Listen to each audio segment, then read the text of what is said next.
Hey, how you doing everybody? My name is CherryBoy and welcome back to Tenshi 2. Let's get right back into it. Well, that's that. With a sense of satisfaction, Kyo finished tying the ropes that restrained the sleeping bunny and Mizuki. She brushed her hands together with a smug smile before heading out of the cafeteria along with Rose and me. Thought you'd keep those two out of our hair for a while. Let's hope so. Alright, we're off to a good start, but we've still got a lot to do. And I think things will go a lot faster if we split up. Genji, Rose, I think it would be a good idea if I went up to the service really quick. I'd like to see if the future's changed it at all since the last time we were here. Okay, but be sure to stay in contact with us. If anything happens or you need help, just let us know. Nodding to this, I turned and started down the hallway, already heading towards the elevator. Gotcha. Kyo, let's search the rooms and... What's that? Rose notices a small pouch wrapped around Kyo's wrist. Oh, this? I found it on Bunny's outfit back when Kenji and I picked her up. Thought maybe it was important. Good thinking. Alright, let's see what you've got there. Then we'll start searching for Princess Neferu-re and anything else we can find. Got it. It hadn't taken me long to find the elevator, as it was exactly where it had been as it was exactly where it had been back in our own time. It took me even less time to activate it and send it up to the surface. Great. As I rose up towards the world of the future, I couldn't help but hope that somehow the fact that we knew about what the future held and everything else meant that at least it was somehow better. Floor G, I see. I mean, it's at least possible. Just look at the lab. Everything is in much better shape than it was originally, so who knows? Maybe. Hi, Kenji. Oh, it's Michelle. Oh, Michelle. You surprised me. Yeah, I'm sorry about that one. Rose, she told me you were heading up to the surface, and with Tessa still hacking the lab systems, I decided to check in with you. See if the change in the timeline changed anything here. Yeah, I understand. The elevator suddenly dinged for my attention. Looking up for Michelle, I turned towards the doors and watched as they slid open. Ding! Great, and when I looked beyond the doors, any hopes I had mustered were instantly dashed. Oh! Oh, the world! The future landscape looked every bit as grim and dismal as last time. Does it? I think there's more buildings now. Not sure. On the horizon was a city I knew from my own time, but it had been decimated and looked as if it had been left to rot a long time ago. The field of grass that had once surrounded the lab had dried up from lack of rain, leaving blades of yellow, dead vegetation. And hovering above it all like a harbinger of doom was a gray sky filled with blackened clouds. Darn it. I really had hoped it would be at least a little bit better. It's a little better. Same here. Sigh, I still remember when I saw this world, how things had gone so wrong, and all I really wanted was to... Michelle trailed off as words failed her. Guess there's no point in staying up here. I turned and pressed the control that would close the door to this abysmal world, and felt the elevator carrying us both down in the depths of the lab once more. Alright. A few minutes later, the elevator opened up to the comparatively welcoming interior of the facility. I saw Rose exiting what had once been the experimental lab. Kenji, how was it outside? Has it changed? Has it changed any? I sighed and shook my head. No, it hasn't. Listen, we found some of what Mizuki and Bunny are working on. Kyo found a pouch filled with some kind of crystals on Bunny's time suit. Crystals? What kind of crystals? I don't know. I didn't recognize them. I'm hoping they'll be able to identify them when we get back to our time. But take a look at this. Take a look at this. Rose held up something to me. It looked like a stylized forearm guard made out of a material similar to Rose's armor. It was coated in what looked like gold and had an Egyptian symbol like an eye on the back of the hand. What caught my attention was the fact that the section where the pupil would have been where the pupil would be appeared to be an empty slot. Like something was supposed to go there. What is this thing? I don't know. I found another in there, but it was only half finished. But whatever it is, it must have something to do with whatever Bunny and Mizuki have planned, and... Listen up, you two!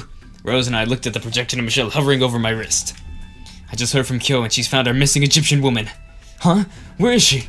In Kyo's old room of all places. Get over there right away and help with our missing princess. We're on it. Let's go. Alright, we did it, fam. Right. Alright. Now, I don't know what voice to give her, though. As Rose and I started down the hall, heading for Kyo's room, I noticed another anomaly in the future version of the lab. Say, Rose, have you noticed that, well, the whole building seems to have electricity? Yeah, I noticed that as well. Every room, including the different labs, all seem to have full power. I wonder how, though. I mean, I do remember them having to conserve as much power as possible for the time window the last time we were here. Well, hopefully we'll be able to find out why before we leave. For now, though... Ah, there it is. Hey, you two! Hey, you two! Kyo, Michelle. Michelle said Michelle said you found nefer... Sorry, jeez. Michelle, she said you found neferu-re? I sure did. Or at least I think I did. Well, what I mean is that I started to look in here and I thought I saw someone, but then I decided to call for you, just in case it was someone else. Okay, good thinking. I'll go first. Rose carefully opened the door while Kyo and I stood a short distance back and watched. Wincing at the way the door creaked open, I looked into the room. Instead of candlelights, it had electricity and modern lighting. Although the room had clearly seen better days, but it wasn't in nearly as sad a state as this facility had been originally. And as the door opened, I realized that Kyo had been right. Laying on the bed in a provocative manner, looking almost bored as she gazed at us. That thing is actually... Oh, jeez! Oh, boy. Oh, very nice, very good, nice. Sorry, okay. Was our missing Egyptian princess. Yikes! Would you look at how big she's gotten? Oh yeah, that's right. She went through the time thing too.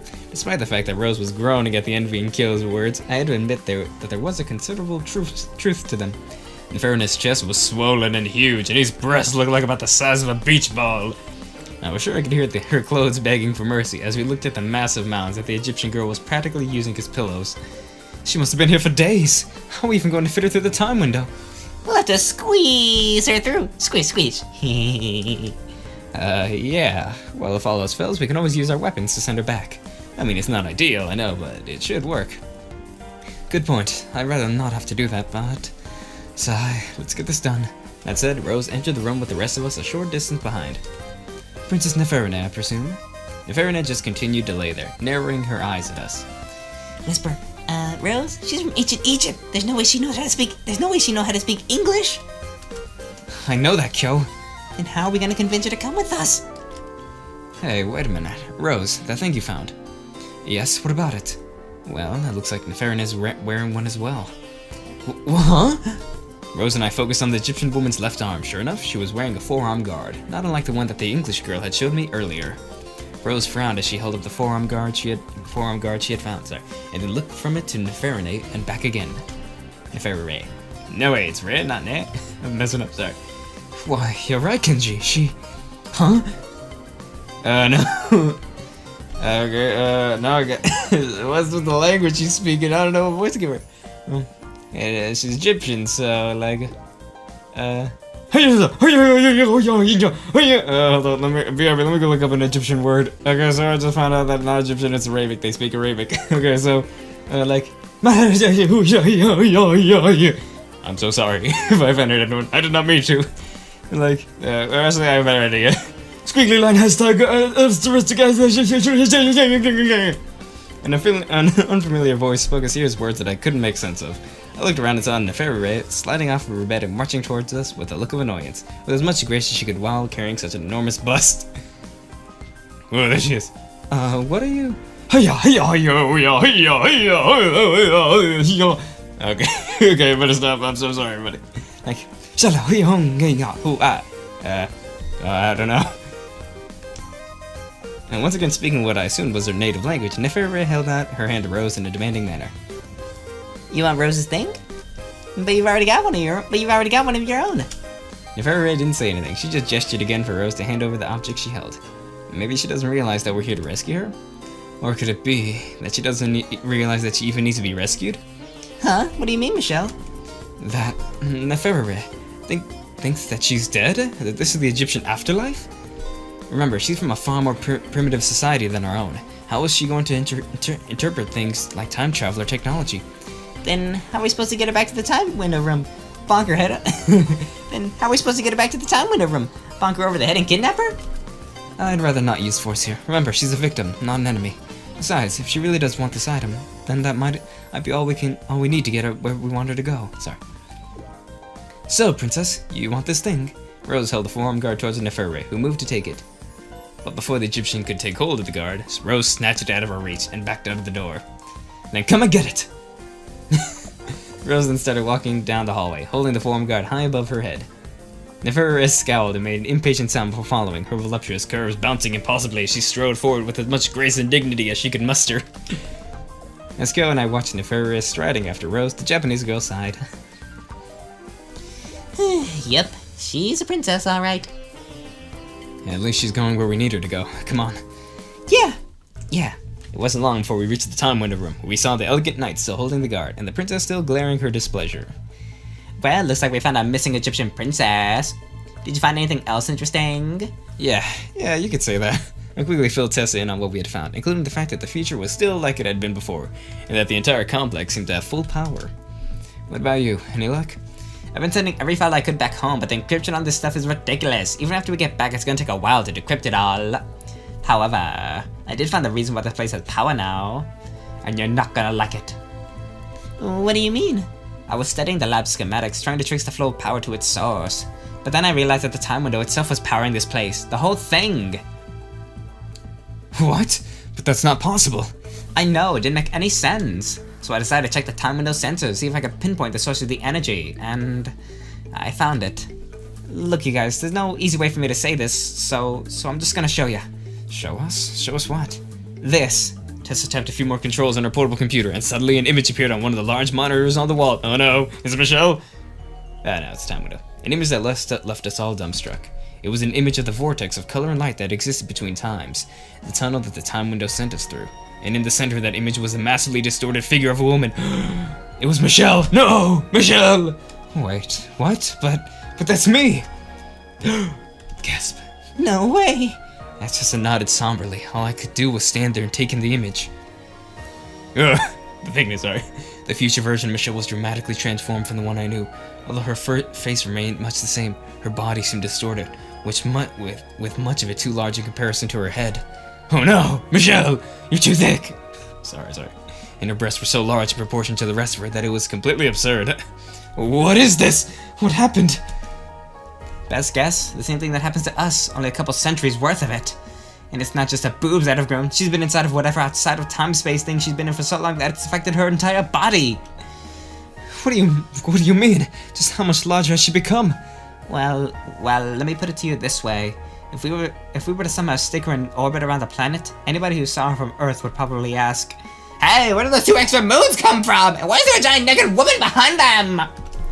I did my best to wrap my mind around the image that Tessa had painted, while the others just stared in shock at the monitor. Yeah, I was wearing pretty much the same look as all of you when I found this out. Anyway, from what I can tell, this version of Michelle has become hyper-saturated with all the energies and stuff we soak up while time traveling. It's turned her into a living quantum energy battery. And thanks to the fact that she's still merged with the time window, the girls here were somehow able to tap into her body, use her to power everything here. Wait, but that's... Hey, let go! In Rose's distraction, Neferu-re was trying to snatch the forearm guard from her. Then English Knight forcibly ripped it away from the Egyptian before focusing on Tessa again. Tessa, have you tried contacting Michelle? I mean, this Michelle? The future one? I already tried that, but it was a no-go. And then I checked the readings from the scanners and... I'm sorry, but from what I can tell from these readings, this Michelle... She's completely comatose. No signs of brain activity at all. She's gone. Her body... It just hasn't realized it yet. No way. You mean she's brain dead? I don't believe this. You mean this is my future? To be nothing more than some bloated quantum energy battery? A giant vegetable floating outside of space and time? Forever? Look, take a moment to comfort Michelle. There's no time. Try to move on quickly. We need to take a moment to comfort Michelle. Michelle, I know this must be pretty rough for you, but we have to stay focused. You'll get out of this somehow. I just know it. I don't know how, but I do.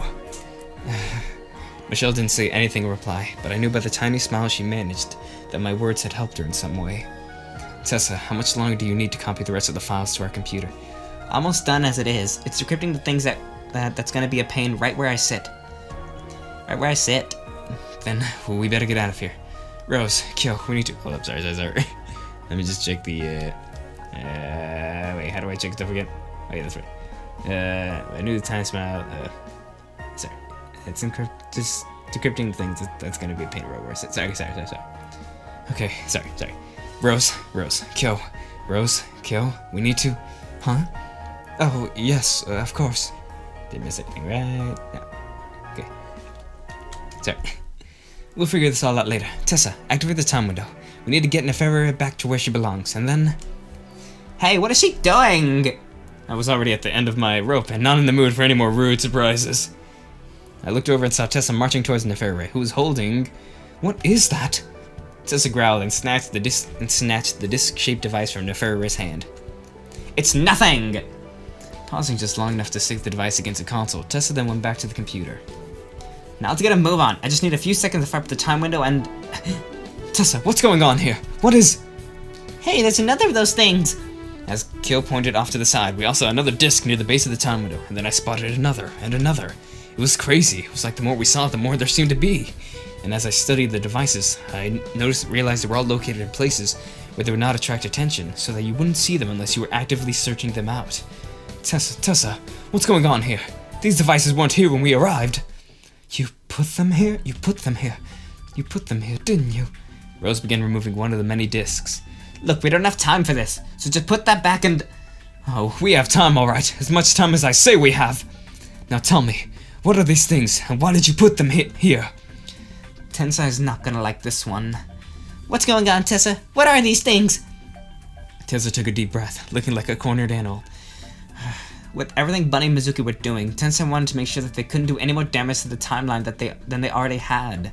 So while we were getting everything in place for this mission, he gave me some extra orders. Extra orders that he didn't tell us about? What are you trying to say? The discs are The discs are electromagnetic bombs. Tensai designed them to completely fry the time window, down to the last circuit.